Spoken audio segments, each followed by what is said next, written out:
Brittany, every time I see those images from Fort Myers, Florida, I get heartsick. I lived there for a year, my family and I did, and you just hate to see that. In some areas, they're going to have to start over, unfortunately.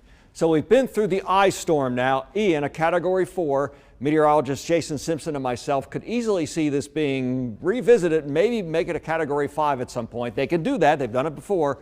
Undoubtedly, they'll do it again, and based on some of the images we're seeing, we wouldn't be surprised at that. It really was a triple whammy, too. They had the powerful winds, Punta Gorda gusting to 140 miles per hour, ridiculous winds. They also, of course, had the storm surge, Fort Myers and surrounding areas, 10 to 15 feet of that. But they also had the unrelenting rain in a solid band from the west coast of Florida right to the east coast. Look at this. Some of the spots south of Daytona Beach picking up as much as 2 feet of rain. In any event, you notice something kind of interesting here. Right in the middle, it's kind of losing some of the Gulf moisture. It's beginning to gain the Atlantic moisture east of there. So it goes down for just a bit, then comes right back up again once it gets all that rich tropical moisture. And the rainfall totals, such a large area, almost 10 inches on the west coast, over a dozen inches of rain here and here and here just south of Daytona Beach. That's incredible, folks. Even without the storm surge, there would have been very serious flooding. And of course, with that, that's making things even worse. Now, the storm is moving northward. It became a hurricane again early this afternoon. Jason Simpson,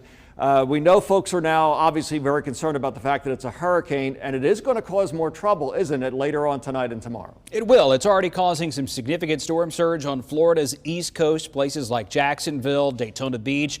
There's a lot of beach erosion possible there. And then as it grows and becomes a bit stronger in the next 24 hours, we think it certainly could make landfall yet again as a Category 1 or possibly even a Category 2 hurricane. 75 miles per hour is minimal hurricane status, but if you look carefully, right underneath the banner, underneath the 75, you can see some lightning.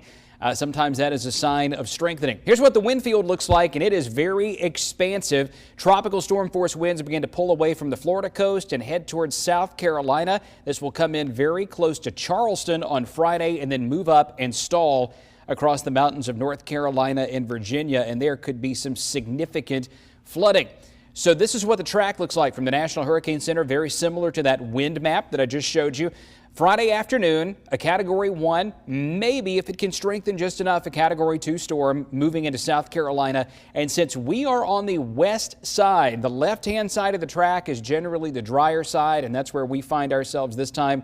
It doesn't look like we will get significant rain, let alone any rain across Alabama, much of West Georgia. This is all pulled over toward the east into the Carolinas, Virginia, even up into parts of Maryland and Delaware, New Jersey. They're going to get significant rain and strong gusty winds as what essentially becomes a nor'easter develops along the east coast.